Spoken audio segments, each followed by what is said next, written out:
kamida buu ninka maalinta diinta kor u qaada la ajriya wadada dariiqa dhagaxa ma ka qaadaa oo ay tahay daliilan calaamatu iimaanika wa ala tabatika dhagaxa halka ayaa intaad ka naxdo dadka ma ka qaadaysa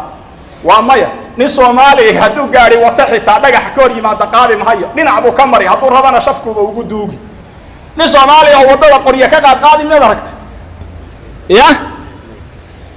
masalix al-aama maanta miyay talisa ma shaqaysa waxan adu malihid laynama barinba markaad yarayd hooyada waxay kugu korisay wiilka siiya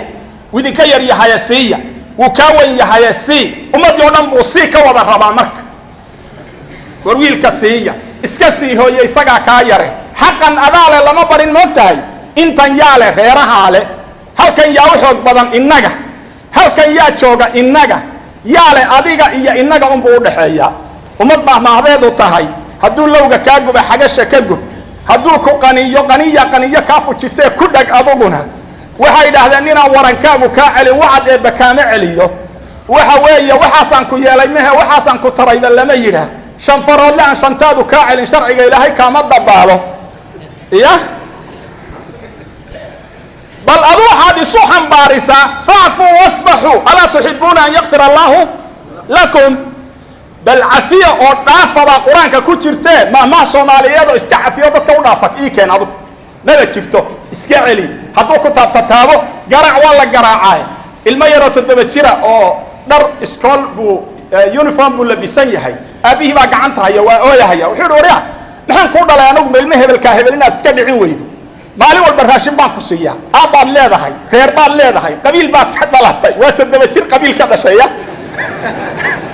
wariyaa waxaan ku siinayna waa inaad wax iskaga celisaa buu anagu wariyaa anigu kuma fahmi kara buu waxaagan wallahi inaan aabow noqon hadaan laynin wiilasha wariyaa walaalaad leedahay oo tol baad leedahay waa toddoba jir ya toddoba jir baa waxa la barayaa haduu lowga ka gubo xagasha laga gubaa aan isu naxariisanaaw aan isdhaafna meeday Abu Bakar ninkii gabadhiisii caayay gurigiisa ku nool Aisha ku been abuurtay ummul muuminiin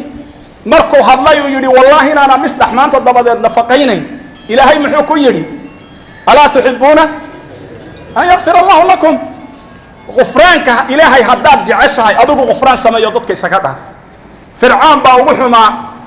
أدونك عيد كنا الله شيكتي إلهني ما مصمر كي الله درينا من حالي فقولا لهم قولا لينا اسكعلي أنك لما بهنا أنك أطروا هذا الدبعسان ولا تقذلك حاجة هدى ملاها وحانم ملاينا إياها هذا الله تلعساني وابا يالاني بنا عهدي مقالة اللوغة بحو حقال السعودة قال كعيال لقارو ما جفتتاس يا نرجع قال كعيوضة وحكم ما أول هربا أنتو حنوصلي ونختار بالتشيفية وحنين بالجساري حنين كحنوصنا يا الجساري تجمل بالليل الثاني صباح دي دم بيسوي دبده شغله عافيمات قبل الله شيء وحال الماندو حنينتي لجساري هذا الله سعميت كليات وضعتها طلع يبور سوق مقالة مركز الله بصور الله وروام مقالة اللي ما كنت شوقي وهي ميت كنت شوقي ليهم يا لا ما كنت شوقي لا أبودي الله ساكن ميت كنت شوقي بالليل يبودي ما هو حسن ولا marka waxa weeye wariyayna laba xiliyood kaliya saarnaanine ilaahay aan wuxuu reebano oo waan iscafinay rabadaankii afiskii aan sii wadno oo aan iscudurdaarka sii wadno oo aan isu naxariisashada sii wadno oo aan sabaadka sii wadno oo yaan adoon